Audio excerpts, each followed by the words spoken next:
প্রায় ২ মাস পর জাতীয় স্টেডিয়ামে জাতীয় দলের অনুশীলন, যদিও প্রথম দিনটা তা হয়েছে ক্লোজ ডোর। ছুটি কাটিয়ে ফেরা মাস্টারমশাই হাভিয়ার কাবরেরার ক্লাসে যোগ দিয়েছেন ১২ ফুটবলার।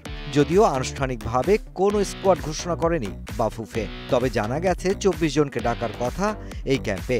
কিন্তু কেন শুধুই ১২ জন? কেন এলেন না বাকিরা?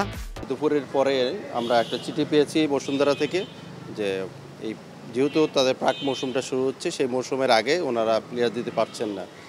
তো এখন এটার ব্যাপারটা টোটালটাই ওনাদের উপরে, ওনারা কি রিজনে দিয়েছে আমরা যেটুকু জেনেছি যে তাদের প্লেয়ার কিছু ইনজুরি হয়েছিল লাস্ট সময়, তো সেসব নিয়ে ওনার আছে। এটা হয়তো ওনার পুরো ব্যাখ্যাটা ওনারাই দিবে ওনাদের অবস্থা থেকে।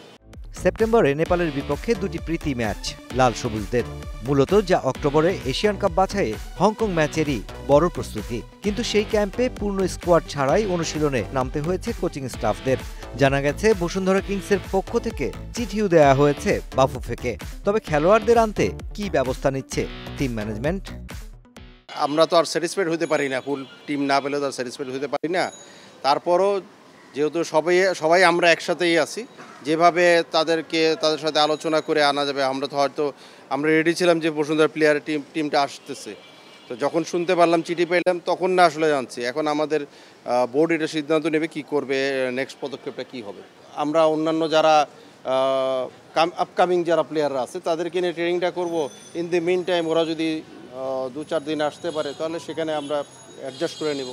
সকালে ডেনমার্ক থেকে এসে ক্যাম্পে যুক্ত হয়েছেন অধিনায়ক জামাল ভুঁইয়া। এদিকে হামজা চৌধুরীকে পেতে তার ক্লাবকে চিঠি দেয়া হলেও এখনও মেলেনি কোনো উত্তর। তবে আশাহত নন টিম ম্যানেজার।